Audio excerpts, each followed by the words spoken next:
Welcome to our story, The 109, which illustrates the ninth commandment, which is to not bear false witness against your neighbor. Welcome to the 109.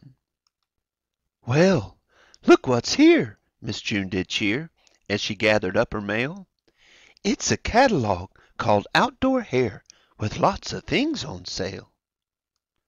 She wanted to buy gifts for Skippy's birthday in 3 weeks, and she thought it had great presents, so she smiled and took a peek. They had fishing poles that guaranteed you'd always catch a fish, and bicycles with big red horns that honked with every squish. She said, "They're perfect for my Skippy," so she called them on the phone. "Well, send them on the next train out. That's the safest shipping known." Miss June then called up Bobby Bear and said, "Hi, how are you? I've ordered Skippy's birthday gifts. Will you hide them from his view?" "I'll gladly help," said Bobby Bear. "I'll put them in my den. When the day arrives, I will sneak them back before Skippy gets back in." "That's perfect, Bobby," said Miss June. "And please be careful, too. When you pick them up, go straight back home. That's the first thing you must do." 1 week from Skippy's birthday, the presents did arrive on the 109 that was right on time, chugging in at 4:05. Bobby was at the station when the train puffed steam and stopped, and Will tugged on the big air horn. Then the boxcar door was dropped. Toot, toot! Then out came Will the Walrus with Skippy's brand new bike, and Wyatt held his fishing pole, and wow, they looked alike.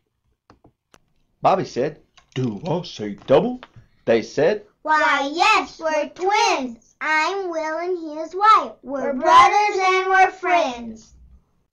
We brought in Miss June's presents to give to Bobby Bear, with a note that says go straight back home to hide the gifts right there. So Bobby hopped up on the bike and took the fishing pole.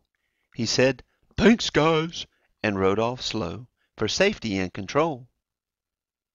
He rode down by the railroad tracks that ran beside the lake, and thought of all the yummy fish, and said, "I need a break." He parked the bike up on the bridge and sat down on its edge. He hoped to catch his fill of fish and forgot about his pledge. It didn't take much time at all for a fish to tug his line. "Got one." He flipped it up into his mouth and fished till he had 9. He felt a little burp slip out, then leaned back for a nap. But as he dozed off sound asleep, the pole fell from his lap. Ker-splash! and while he slept, the 109 was pulling out of town. They chugged along till Will cried out, "That's Bobby on the ground." Then Wyatt grabbed the brake line and pulled with all his might. The brakes locked up and sparks flew out, and wow, it was a sight. Then Will tugged on the big air horn that blew a wake-up call. Toot, toot! It scared Bobby right out of sleep and made him slip and fall. Ker-splash! They tried to save the birthday bike, but no, it was too late. The 109 slid down the line and knocked it in the lake. Ker-splash! Finally, the train did stop, and both the twins hopped out. They ran and called for Bobby Bear to find his whereabouts. They found him on the shoreline, and boy, did he look sad. He said, "I've lost the birthday gifts, and June will be so mad." Then Wyatt said, "What really counts is first that you're okay. Now you should go tell Miss June, and do it right away." and as he walked to Miss June's house, he thought, "What should I say? I'll say Fred Fox had been there first and stole them all away." But as he thought he'd tell a fib, his heart heard God's reply. "Bobby Bear, go tell the truth. I've said thou shalt not lie." He said, "Lord God, please forgive me, and I won't tell a lie.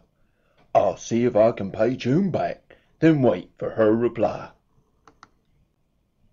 And when he stopped by Miss June's house, she said, "Hi, Bobby Bear." He said, "I don't feel good right now. There's something I must share."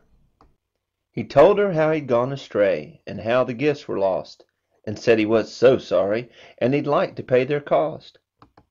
She said, "Bobby, I forgive you, and I think we ought to try to buy new birthday presents from the Outdoor Hair Supply." Miss June then called up Outdoor Hair and ordered them express. "If they don't get here right on time, I want them none the less." And when they took the order, they called the 109. "Miss June has ordered them express. Please have them there on time." Then Wyatt said, We'll make it. and Will said, Yes, we can. We'll take turns driving day and night. We'll make it. That's the plan. and when the party started off, toot toot was their first sign that Will and Wyatt had arrived on the steaming 109. They slipped into the party before they screamed Surprise! When Skippy saw his bike and pole, he said, "They're great, you guys." And then he gave Miss June a kiss with a "Honey, I love you. Why, this has been the best surprise. I never had a clue."